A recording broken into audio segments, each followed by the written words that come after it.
Dan RadioStyle. Hope everybody out there's having themselves a great day as always.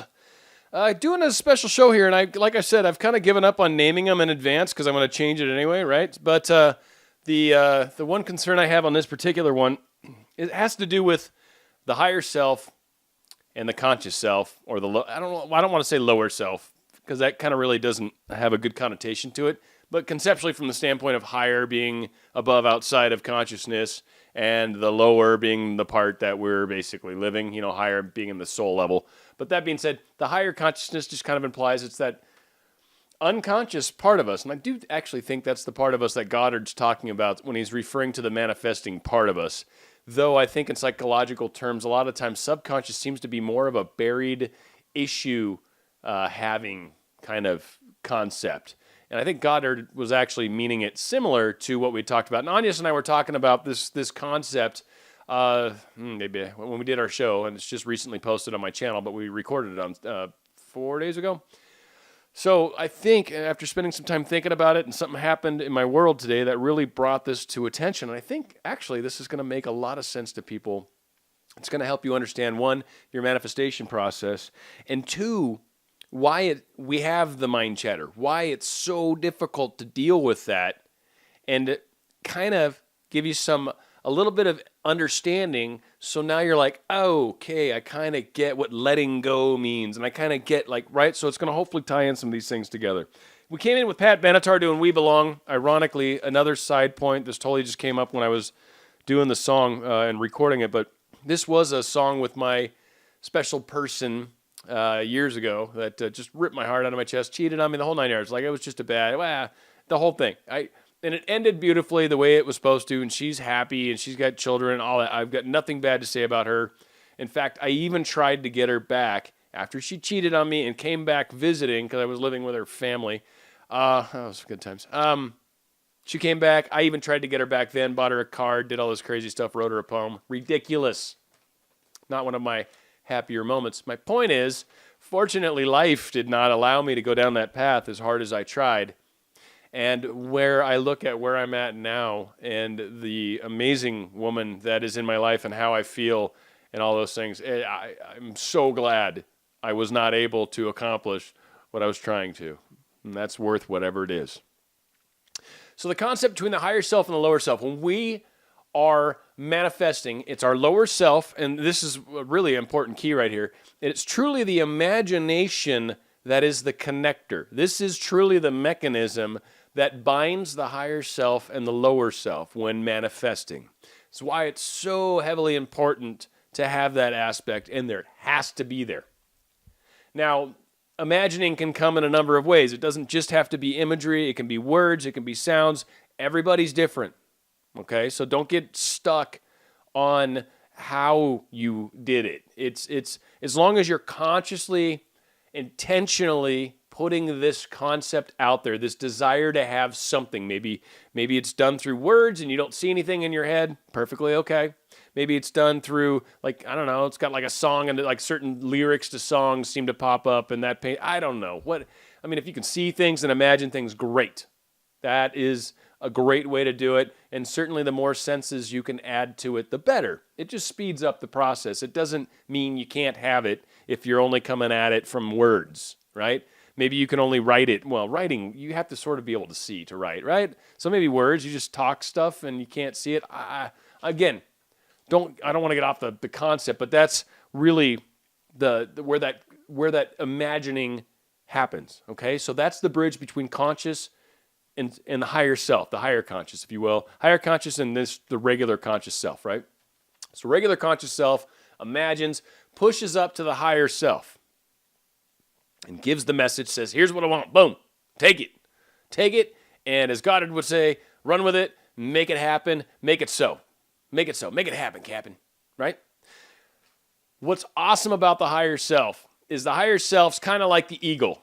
It's kind of like sitting up on a perch on a mountaintop. It can see out for miles and miles and miles and miles. It can see out in the time I'm using the metaphor of distance because that means something to all of us, but it's miles and miles, is time, is situations. It can see from the bigger picture. It can see who you're going to talk to tomorrow because your higher self is working with other people's higher selves during the day, when you're sleeping. Like it's constantly over shaking hands, rubbing elbows, saying, hey, a week from tomorrow, I think we need to hook each other up because I think we're both ready to finally have this discussion about Project X, right?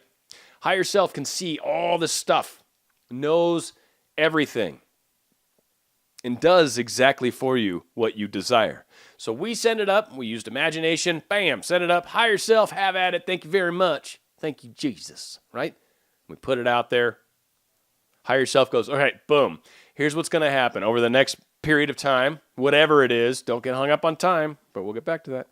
For the next period of time, as things happen, as choices are made, there's a lot of gaps that have to be filled in.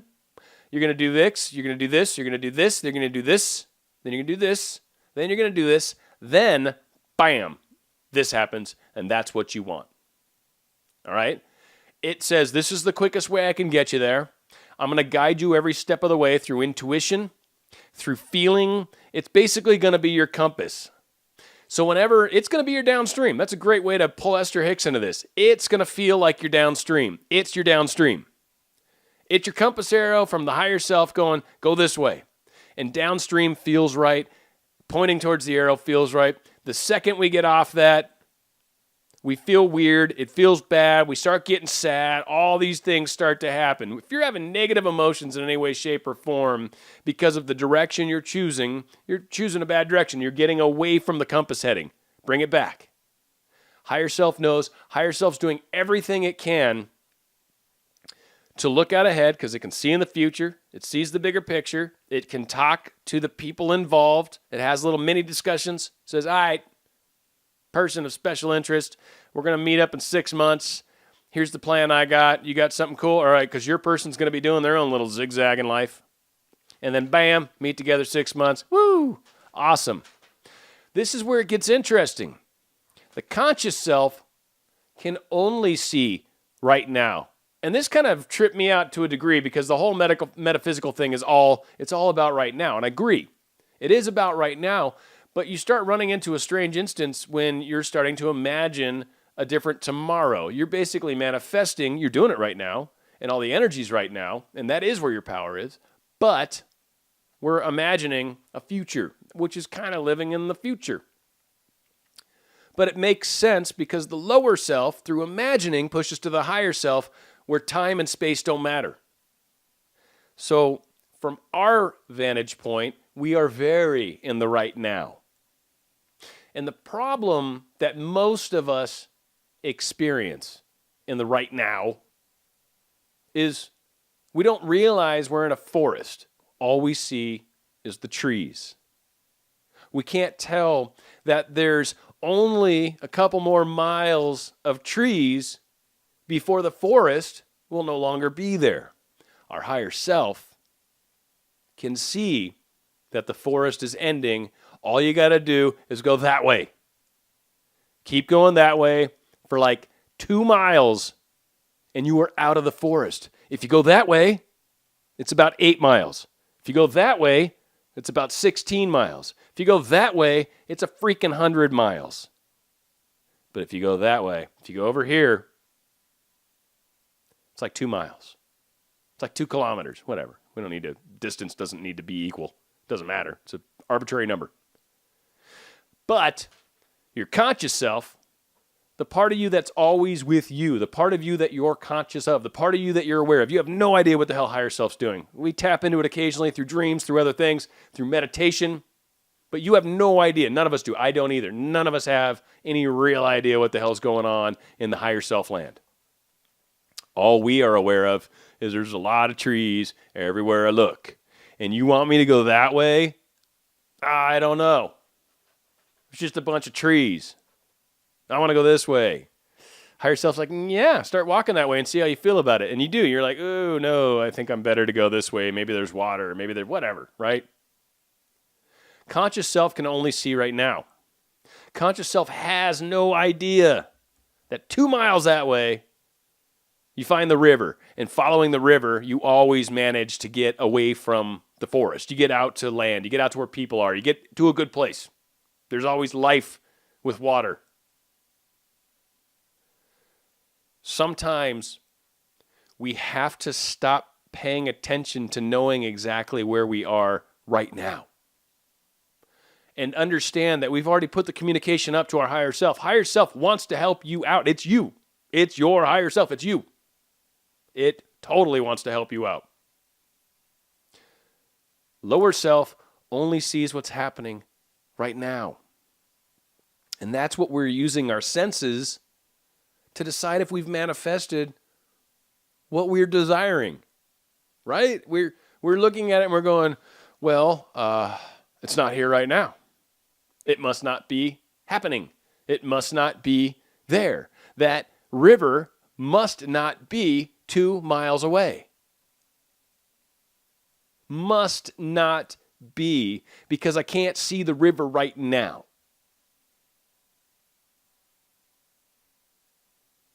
We have got to have a little bit of faith in the process, or we'll end up walking the 8-mile route, or the 12-mile route, or the 100-mile route. What do you want? It's up to you. It's your call.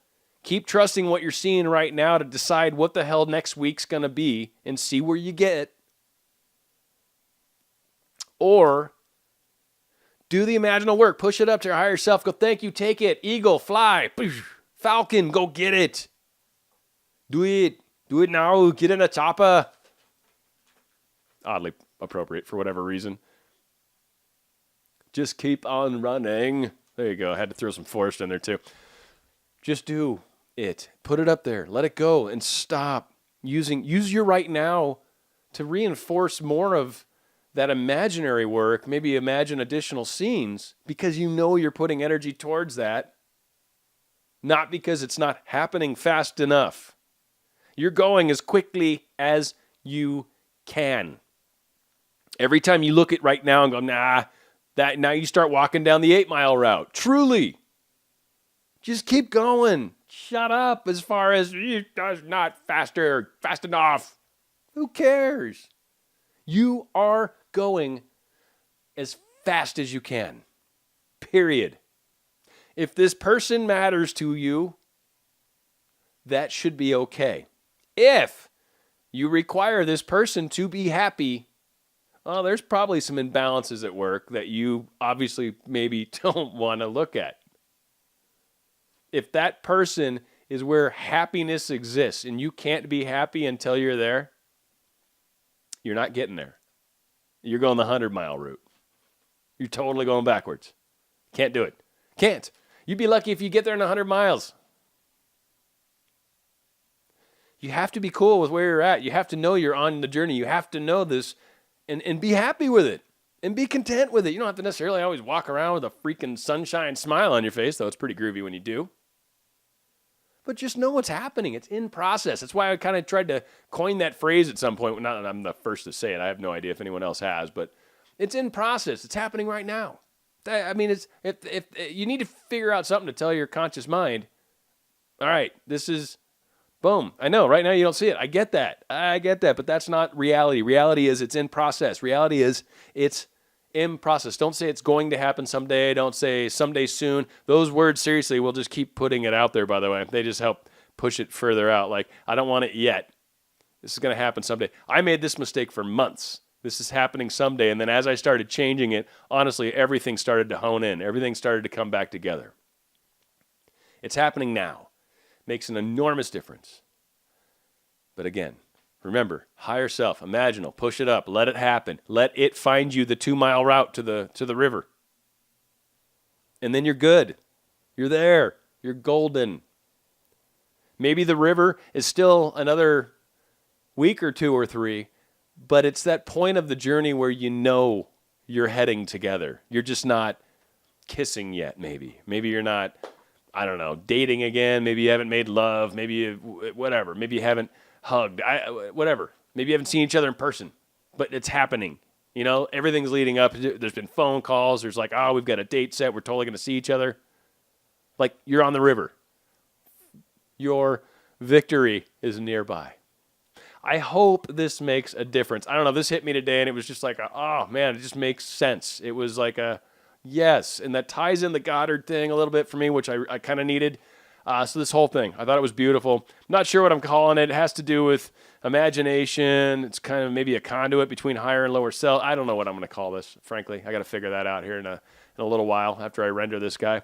But hopefully that all makes sense in the bigger picture.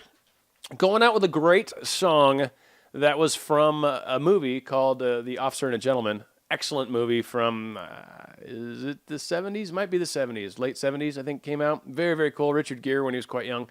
But there's a great song in there called Up Where We Belong by Joe Cocker. Stay on Radio Style.